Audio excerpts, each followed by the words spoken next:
Ça fait longtemps que tu n'étais pas revenu, Katiba. Tu sais, comme à la Casbah, je n'ai pas retrouvé l'atmosphère de notre maison, le manque de ce quartier, de mon quartier, de la rue Bialéba. Des témoins sur les traces de leur enfance. Ces Algériens musulmans étaient trop jeunes pour prendre part à la guerre d'indépendance de leur pays, mais ils se rappellent de la violence et aussi de la fraternité qui prévalait avant entre les communautés musulmans, juifs, chrétiens, cohabitant dans un même pays. Mon Dieu, c'est pas possible. Quel état. Dans son nouveau film, Jean-Pierre Liédot part à la recherche de son monde disparu en 1962. C'est beau Alger. Cette multi-ethnicité, moi je l'ai vécue au quotidien. Ensuite arrive l'indépendance, partent les juifs, les pieds noirs, la majorité, mon père reste, et je me retrouve donc dans une Algérie qui était amputée, si on peut dire, donc d'une partie de sa population.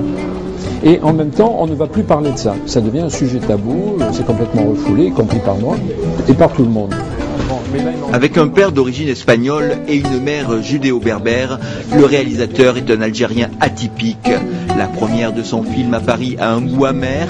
Il voulait le montrer d'abord en Algérie, mais pour le moment n'a pas reçu d'autorisation. Le titre du film, Histoire à ne pas dire, est justifié.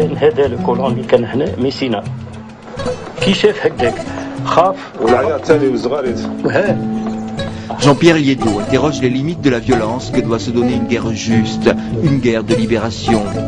Au fil des témoignages, semble se dessiner une volonté programmée de faire fuir les non-musulmans, aboutissant à un exode massif vers la France. Un mouvement nationaliste, finalement, ça fonctionne sur des critères ethniques ou religieux, ou ethniques et religieux. Et l'ennemi, c'est l'autre, celui qui n'a pas notre gueule, celui qui n'a pas notre religion, celui qui ne fait pas partie de notre ethnie. Et j'espère que ce reflet que va donner le film aux gens en Algérie va permettre justement de commencer un débat. L'approche de Jean-Pierre Liédot est délibérément subjective, mais son questionnement est universel, tant la violence entre communautés reste d'actualité en de nombreux endroits du monde.